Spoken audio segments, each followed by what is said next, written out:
Entonces, en lugar de amar al prójimo, mejor prefiere decir odia al que te odia. La Biblia no dice eso. La Biblia ha sido alejada. Y este país que nos ha albergado, el cual agradecemos, llamado el país de las oportunidades, también dentro de lo que es la oportunidad, dentro de lo que es el amplio mundo de la diversidad, de la creencia, de hacer un país que fue fundado bajo los principios bíblicos, en lo cual se estima que entre los que elaboraron la Constitución de los Estados Unidos, allá los que firmaron el acta en Filadelfia, se dice que un 97% de los políticos que allí estaban eran miembros de iglesias cristianas. ¿Y qué ha pasado hoy? Se dice todavía en Dios confiamos, pero será en el Dios de la riqueza.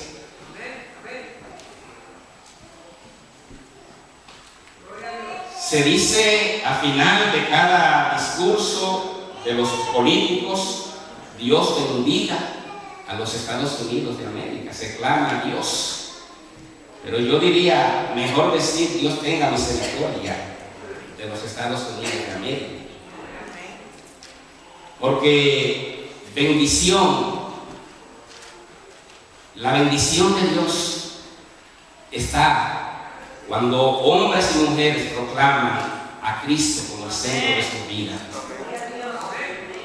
La bendición viene como consecuencia de una vida de obediencia a Dios. La bendición viene como consecuencia de vidas entregadas, vidas que teman a Dios. Está llamado a bendición, pero yo creo que lo que sostiene esta nación es la misericordia de Dios. Porque Él no paga de acuerdo a lo que se merece, sino de acuerdo a su gracia inmensa. Y eso es lo que proclamamos en el tiempo de hoy, que la misericordia de Dios te sostiene. Y si a pesar de tu vida entregada quizás al desorden, una vida que no obedece a Dios, si todavía está viendo bendición de parte del Señor, es porque su misericordia se extiende hacia ti. Porque la misericordia de Dios es desde la eternidad y hasta la eternidad. La misericordia de Dios te cubre. Pidamos al Señor que su misericordia siga a favor de una humanidad que le ha dado la espalda a Dios. Pero a pesar de todo, Dios nos cubre con su gracia, por su misericordia.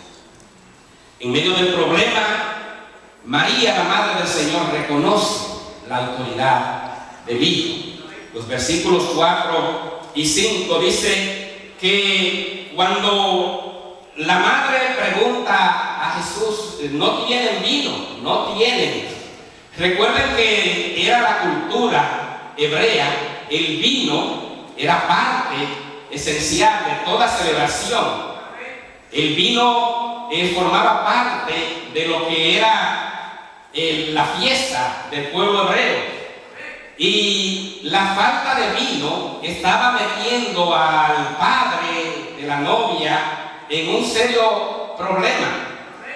Porque esto hablaba de poca previsión, o sea, poco precavido. O estaba hablando de miseria, quizás no tenía los recursos necesarios, suficientes. O podía ser que era que bebían demasiado vino también. Y se lo tomaron rápido. Pudieron pasar muchas cosas. El caso es que faltaba el vino. La madre de Jesús dice, no tienen vino, no hay. Mira qué puede ser. Y yo creo que María tenía muy fresca en su mente lo que Jesús era. Recuerden que había un ángel que desde el momento que el niño cae en el vientre, el embrión, dice que lo que hay en el vientre es obra del Espíritu Santo. Dice el ángel, el Espíritu Santo vendrá sobre ti y el poder del Altísimo te cubrirá con tu sombra, dice el ángel a María. Por lo tanto, el santo ser que nacerá será llamado Hijo de Dios. María tenía muy pendiente lo que llevaba en su vientre. En una ocasión, teniendo Jesús unos 12 años, dice la Biblia que él fue al templo. Ya a los 12 años le daban cierta libertad al niño para moverse donde él quisiese. Entonces, tu madre y tus hermanos te buscan, se le dijo al Señor. Ahora, la respuesta del Señor es la primera declaración pública de que Jesús tenía identidad. Él conocía su propósito. No sabéis que en los negocios de mi Padre me conviene estar. Él estaba discutiendo, es decir, hablando de leyes, las leyes mosaicas, con los doctores de la ley del pueblo hebreo. Eran eruditos, eran gente entendidos. Y él hablaba con ellos. La gente se maravillaba. ¿Cómo un niño de 12 años puede tener tanta sabiduría? Y el mundo de hoy sigue sorprendiéndose de cómo Jesús, a pesar de que en el mundo se han usado tantos métodos para callar la Biblia ha sido quemada en hoguera, los predicadores fueron en un principio torturados, quemados vivos, fueron apedreados, pero la palabra de Dios se mantiene. Porque hay un principio bíblico que dice que el cielo y la tierra pasará, pero mi palabra, la palabra de Dios, nunca pasará. Debe honra y gloria a Dios por la palabra, porque su palabra es vida, su palabra transforma, su palabra cambia, su palabra hace la diferencia. La palabra de Dios es Dios mismo hablando para que el mundo entienda el verdadero mensaje, el plan de Dios para el mundo. Ahora, hay muchos que han usado este principio de la conversión del agua en vino para presentar a María como la intercesora, para presentar a María la que provocó el milagro del Señor. Ahora, yo encuentro en el versículo 5, la parte B, dice: su madre dijo a los que servían, esto es cuando surge el conflicto, haced todo lo que os dijere. Hacer lo que él dijera en un lenguaje llano. Haga lo que Jesús diga. Jesús ordenó que se llenasen unas 6 tinajas que aquí estaban, porque era también la costumbre de la purificación de los judíos, el lavamiento ceremonial externo, pero descuidaban mucho lo interno. Eran muchos ritos, era mucha religiosidad, pero echaban a un lado la espiritualidad. Aplicaban lo que era la ley a su conveniencia, añadían principios a lo que era la ley mosaica. Había más de 600 reglas y ordenanzas. Y dice el Señor acerca de ellos, siempre estuvo hablándole con autoridad, con propiedad. Decía: hipócritas que cuelan al mosquito y se tragan el camino. Hipócritas que quieren guardar los principios más elementales de la ley mosaica, pero se olvidan del amor. Hermano, cuando usted ama a su prójimo, usted ha cumplido la ley. Cuando usted ama a su hermano, es más grande que guardar un decálogo, porque el amor de Dios nos cubre. Porque el amor de Dios es más grande incluso hasta que los dones espirituales. Dice Pablo que los dones cesarán las lenguas, cesará la ciencia, pero el amor nunca dejará de ser. Cuando usted ama a Dios y usted ama a su prójimo, está por encima de todo, realmente. Ame a Dios, ame a su semejante, y está cumpliendo con esto en la ley. Entonces, María dice que hagan lo que Jesús dice. ¿Y qué ha dicho Jesús acerca de él mismo? ¿Qué ha dicho Jesús acerca de él? ¿Qué principio tenían los creyentes del primer siglo acerca de Jesús? Hoy en día hay muchos conflictos con relación a la posición de María ante Dios, ante el cielo, ante la iglesia.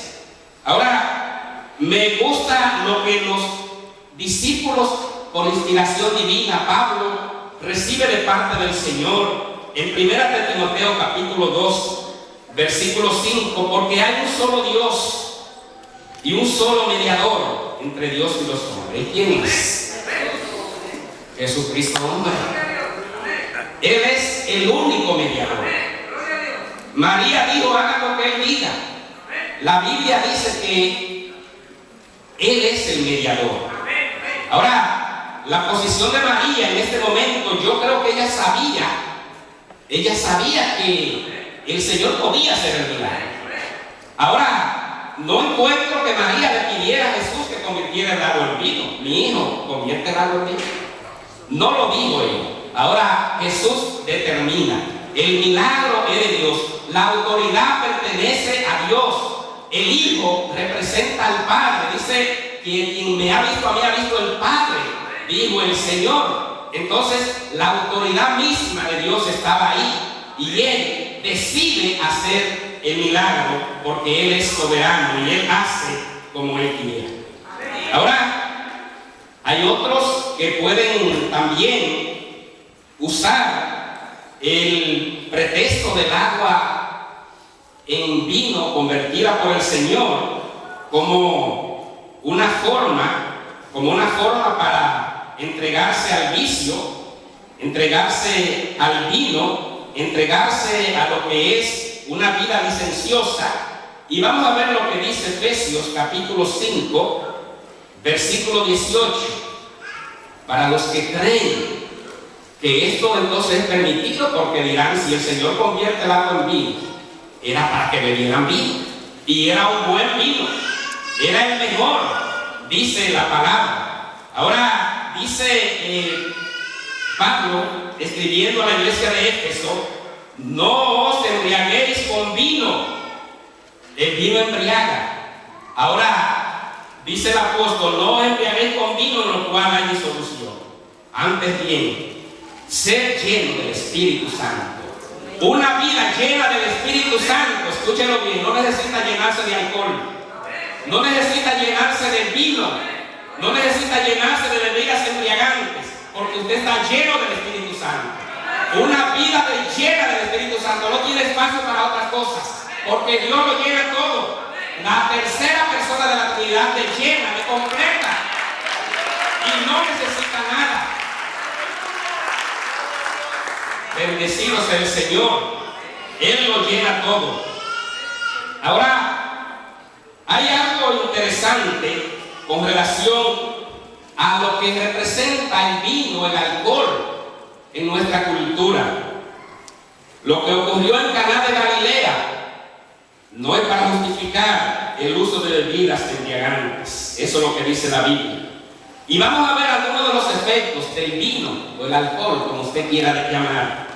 Y es que, según datos estadísticos, en esta nación, el 38% de los accidentes de tránsito son producto de conductores que están manejando bajo los efectos del alcohol. Escuche eso bien. El 38%.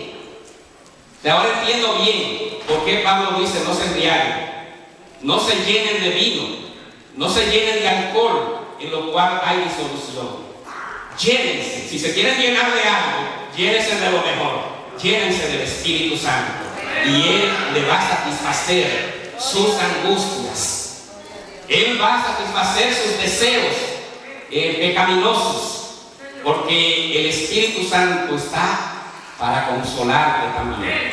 Si te sientes abatido, triste, yo te presento el Espíritu Santo de Dios que te llena, que te acompaña, que te levanta, que te enseñará, que te guiará a toda justicia y a toda verdad. Esto dice el Señor. Hagan entonces de acuerdo a lo que la Biblia nos enseña. Ahora, lo que encontramos en este milagro del Señor, primer milagro, primera aparición pública, primer ministerio, primera visita pública de la cual las Escrituras hacen mención, se mueve entonces donde está la agenda. No fue un espectáculo público lo que el Señor quiso hacer. Él quiso suplir una necesidad.